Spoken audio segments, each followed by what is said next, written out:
ইয়া রাব্বাল আলামিন, ইয়া রাব্বাল আলামিন। হুজুর আপনি দোয়া করেন। হ্যাঁ আমজাদ ভাই আমি করব। জি, আমরা আল্লাহর কাছে চাই এই মাদ্রাসার জন্য আমরা দোয়া করি। আল্লাহ তুমি মাদ্রাসাকে এলাকার শীর্ষ বিদ্যাপীঠ দ্বীনি প্রতিষ্ঠান হিসেবে তুমি আল্লাহ কবুল করো। আল্লাহুম্মা আমিন।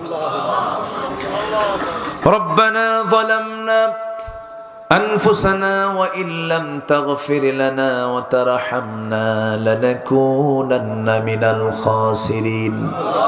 গভীর রাত নিঝুম রাত হাজারো মুসলমান নরনারীকে নিয়ে তোমার কালামের দু তিনটা আয়াতকে সামনে রেখে হালাল গ্রহণ হারাম বর্জন শীর্ষক কিছু আলোচনা করেছি।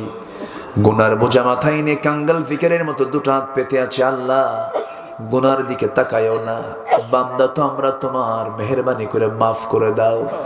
তোমার নাম তো সাত্তার, তুমি তো গোপনকারী। আমাদের গুনাহগুলোকে তুমি আল্লাহ গোপন করে মাফ করে দিও।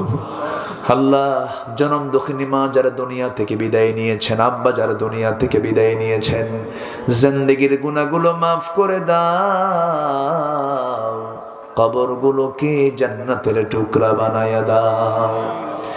অনেক আলোচনা শেষ করে বাড়ি ফিরে যাব, বাড়িতে ফিরে গিয়ে সব দেখব কিন্তু মাকে পাবো না।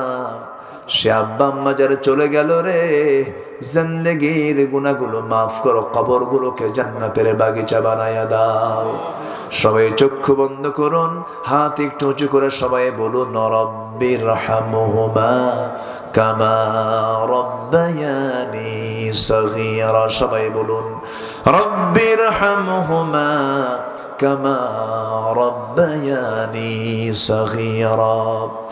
আল্লাহ তাআলা বিশেষ করে এই মাহফিলের আয়োজন যারা করলেন, শোনার জন্য দূর দূরান্ত থেকে যারা আসলেন, বিনিময়ে কিয়ামতের কঠিন ময়দান যেদিন কেউ কাউকে চিনবে না, মা সন্তানকে পর্যন্ত স্বীকার করে বসবে, যেদিন মানুষ কাঁদতে কাঁদতে চোখের পানিগুলো ফুরে যাবে, চোখ থেকে রক্ত বের হওয়া শুরু হয়ে যাবে, সেই কঠিন মুসিবতের দিন এ মাহফিল সবার জন্য নাজাতের মাধ্যম তুমি আল্লাহ বানাইয়া দিও।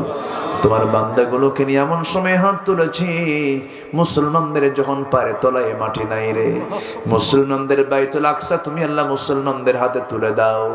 আয় আল্লাহ মুসলমানদের ভারত তুমি আল্লাহ মুসলমানদের হাতে তুলে দাও। আয় আল্লাহ তাআলা ফিলিস্তিনকে বাঁচাও। আয় আল্লাহ তাআলা 180 কোটি মুসলমানের জন্য ওমরের মতো একজন নেতা পাঠায়া দাও।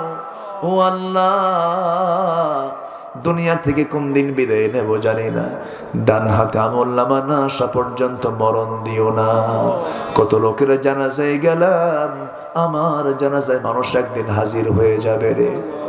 কত লোককে বিদায় দিয়ে দিলাম, আমাকে একদিন মানুষ বিদায় দিয়ে দেবে, টান মেরে কবরে রেখে আসবে, বাঁশ চাপা দেবে, মাটি চাপা দেবে, ওই যে বিদায় দিয়ে দেবে, আর কোনোদিন কেউ খোঁজ নিতে যাবে না রে। সে অন্তিম সময় আসবে একদিন, 24 ঘন্টা যাবে না মাথার চুলগুলো খসে খসে পড়বে, 3 দিন যাবে না চামড়াগুলো গলে গলে পোকার পেটের খাবার হয়ে যাবে, মাত্র 7 দিন পেটের নারী ভরে সব চোখ মুখ কান নাক দিয়ে বের হওয়া শুরু হয়ে যাবে, কিম্ভূত কিমাকার চেহারা হয়ে যাবে রে, কেউ চিনতে পারবে না। মাত্র 3 মাসের ব্যবধান, কবর খনন করে দেখা যাবে কয়েকটা হাড় ছাড়া আর কিচ্ছু নাই রে। এই তো দুনিয়ার জীবন। শান্তি মুহূর্ত যখন চলে আসবে, জবানে জারি করে দিও লা ইলাহা ইল্লাল্লাহু মুহাম্মাদুর রাসূলুল্লাহ।